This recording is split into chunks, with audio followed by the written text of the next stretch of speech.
Michael Webert. Michael, good to have you with us. Good to be on. Now, tell us about the 5th district race. Are you in for Congress? Yes, I'm putting my name in the hat.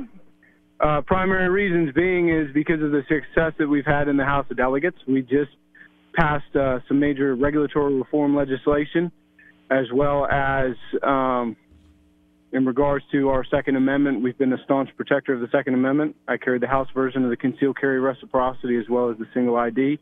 And then we've done some really good things in regards to protecting home-based businesses and allowing businesses to continue to streamline doing business with the state. So for those reasons and the need that we need to see some of those results in Washington, those are the reasons I'm putting my name in the hat, so to speak. All right, so tell me what your big issues are.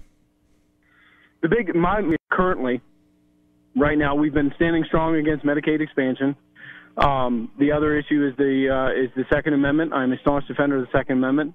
I was actually number one with the VCDL folks. And then in regards to business and regulatory reform has always been a passion of mine. We've worked on legislation for 3 years, and we finally got a compromise with the governor done in regards to occupational licensing in the Commonwealth. So that particular bill is going to help the little guy. I mean, the little guy, the startup business and all that. We want to work towards facilitating an environment where those folks can thrive.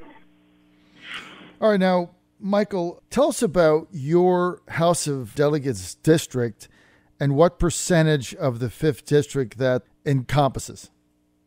Okay, so I cover the 5th, the 1st, the little bit of the 6th, and the teeny bit of the 7th. But a large majority of my district is in the 5th. A large portion of Fauquier County and Rappahannock County is in the 5th. And I live in Marshall in Fauquier County, run a farming operation. We cover about 2,200 acres up in that area. And it's a pretty rural district with the exception of Warrenton, which is kind of my city center. Kind of similar to the 5th in that there's a couple of cities, but a large portion of it is rural in general. All right, so what is your relationship with some of the members that are going to make this decision? You're going to need 19 votes out of 38. Obviously, some of the unit chairs you have a relationship with because you represent their areas. But what is your overall strategy here?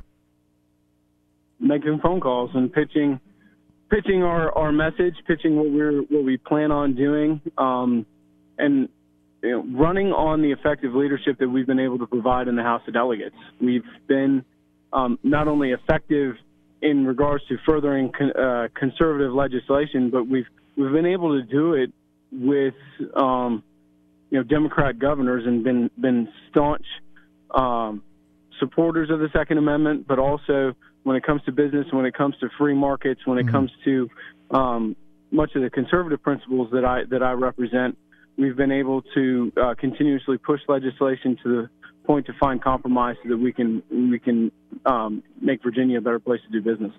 We're with House of Delegates member Michael Webert. He represents District 18, that is in the Piedmont area of Virginia. Now, Michael, let's get to some of the key issues. Let's get to, first of all, in the House of Delegates, Medicaid expansion. How did you come down on that? Why or why not? I'm against Medicaid expansion, and I have actually gave a speech the first day that we voted upon that, outlining my opposition to it. There's several reasons as to why I'm against it. Obviously, the first reason is the fact that we are $21 trillion in debt, and there's literally generations of Americans that are going to be worse off because of the debt that we are incurring today. The other reason is 32 other states have expanded Medicaid, and none of them have come out ahead. None of them have. They've all had to implement new waivers, et cetera, and all have driven up their budgets, and the Commonwealth will be no exception. Currently, everybody's saying 300,000 people, and it's more like 450,000 because for the last 6 years, everybody said 400,000. So I'm not sure why all of a sudden we're lessening that number. And then also in some of the biggest areas like New York, where they have expanded Medicaid, their biggest opioid fraud cases were found in those states. And as you well know, we have an opioid crisis here in the Commonwealth, and we need the necessary reforms before we even think of expanding to ensure that opioids don't hit the streets. Okay, so I get the opioid thing. Let's get to some of the bigger issues in Congress. If you were there today, one of the hottest things right now is immigration. There's a number of moderate Republicans, 18 to 20 of them, that are going to get a clean DACA bill, amnesty bill, if you will, for Dreamers to the floor, which if it does pass and it gets through the Senate, President Trump is going to veto it. Many people think it will be a disaster for the Republicans going into the midterms. If you're in Congress right now and DACA came up and it was a clean amnesty bill, where would Michael Webert come down on it? That would be a negative. The issue that you have with clean amnesty is you're going to open the floodgates when it comes to immigration. If you're going to say, okay, we're just going to make these folks, we'll just let them come in, and you're going to open the floodgates. You've got to have a challenge. You've got to have a process. You've got to have ways in which people can go about doing that. And so, like, for instance, part of the reason that the issue that I have with some of this is that you have a number of people who come here legally, who do all of the right things, and then yet 10 years later, for instance, there was a couple of teachers in Culpeper. They had become teachers. They had become teachers in our public school system. They had tried for 10 years to become citizens of this country. They were doing everything right, and yet they still couldn't become citizens.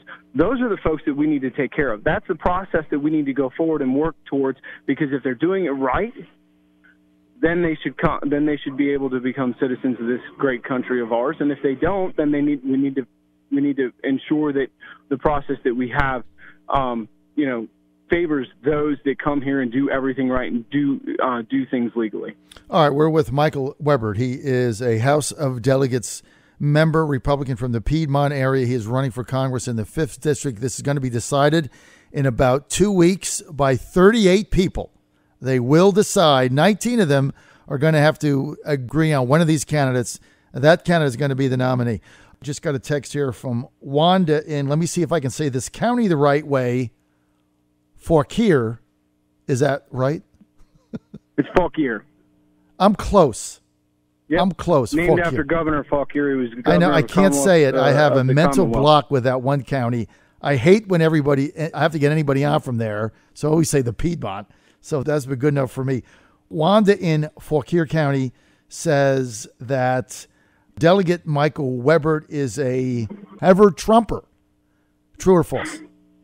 False. That's good. False is good. All right, let's get to Trump's tariffs.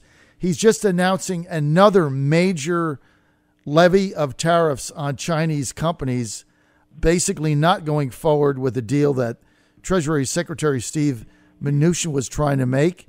He's also talked about a 25% import tariff on automobiles coming from the European Union, mainly aimed at Germany. What do you think? Tariff and trade is always an interesting topic, particularly for me and with what I do for a living. So, for instance, I grow soybeans. I grow a lot of soybeans, and we tend to ship them and put them in containers, usually in the port of Richmond or the port of the port down in Norfolk, and they go to Taiwan and China. The trade talks have been interesting in that regard. I understand the president's need for America first. You definitely want a fair agreement when it comes to that. I believe he is absolutely correct in that a lot of those need to be renegotiated.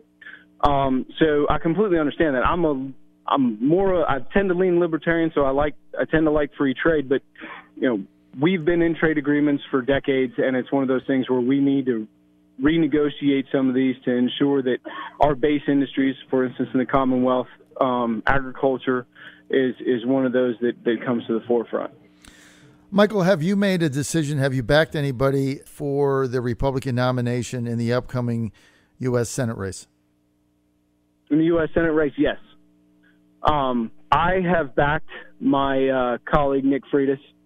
The reason being is primarily because he and I share Culpeper together. Mm-hmm. So I've gotten to know him in the ranks when he was supporting Bryce Reeves. I've gotten to know him through a lot of the regulatory work that we have done. When it comes to regulatory reform, Nick and I tend to be at the forefront of that. He and I think very similarly in that regard. And so for those reasons, and also his staunch defense of the Second Amendment, he and I sit on the same subcommittee that deals with a lot of those issues. And he is very, very well versed in those issues. And for those reasons, I endorse him, and he's a good friend of mine. And so I told him that I would be happy to help him out. Michael Webert, if you're in Congress, one of the things you're going to have to grapple with is the number of school shootings now is reaching epidemic proportions. As you know, we just had the tragedy in Santa Fe. There was almost a shooting in a middle school. The high school teacher had to tackle an 8th grader that came in with 2 firearms, 14 years old. If you were in Congress, would you be willing to take any action at all in order to address the fact that we're having now a school shooting a week? Well, I think you need to address the culture. You need to address school shooting. You don't need to address gun control. For instance, the middle schooler that carried those firearms was breaking the law. Laws are on the books for those very reasons, and that person broke those laws.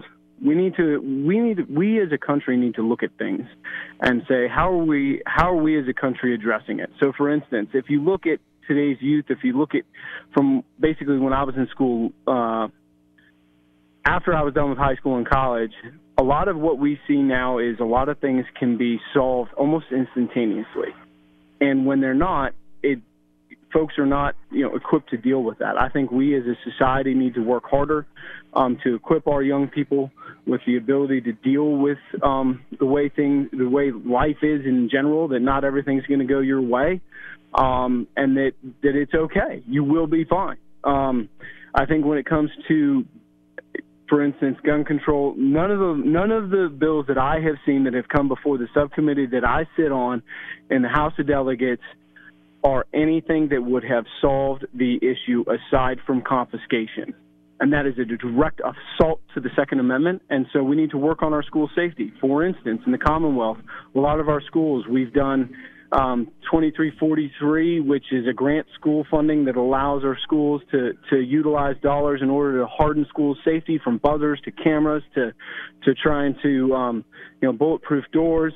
I think we need to work on our response and our diligence when it comes to protecting our youth. We also need to understand and convey that all life is precious, and if you have a healthy respect for life, many folks hopefully will take a different turn when it comes to wanting to admit violence upon their fellow human beings.